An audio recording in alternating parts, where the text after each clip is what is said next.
नमस्कार, बज चुके 5 और मैं हूं आपके साथ अभिषेक भट्टाचार्य। उज्जैन के टंकारिया गांव में आयोजित श्रीमद् भागवत कथा के समापन समारोह में मुख्यमंत्री डॉक्टर मोहन यादव वर्चुअली शामिल हुए। अब इस दौरान उन्होंने कहा कि श्रीमद् भागवत कथा का श्रवण मनुष्य के दुख दर्द दूर करने के साथ आध्यात्मिक उन्नति का मार्ग भी प्रशस्त करता है। मुख्यमंत्री कह रहे हैं कि भगवान श्री कृष्ण के जीवन और गीता के संदेश आज भी समाज को धर्म, कर्तव्य और मानव सेवा की प्रेरणा देते हैं। अब इस कार्यक्रम में मुख्यमंत्री ने कई घोषणाएं भी की। उन्होंने कहा कि उज्जैन जिले के नारायणा गांव और धार जिले के अंका झंका क्षेत्र में भव्य श्री कृष्ण तीर्थ विकसित किए जाएंगे।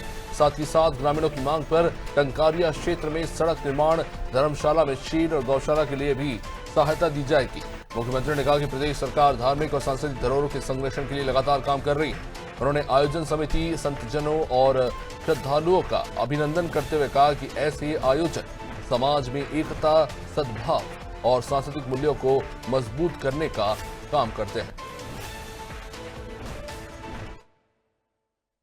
अपने गांव के सभी भाई बहन, बच्चे, बूढ़े सब आनंद के साथ 1 जून से 7 जून तक ये जो भगवान के इस वातावरण के माध्यम से सच में श्रीमद् भागवत के माध्यम से हमने अपने सारे ग्रंथों का सार समझ लेते हैं। श्रीमद् भागवत में भगवान कृष्ण की लीलाओं का वर्णन भी है और सनातन धर्म की सारी चीजों की जानकारी भी है।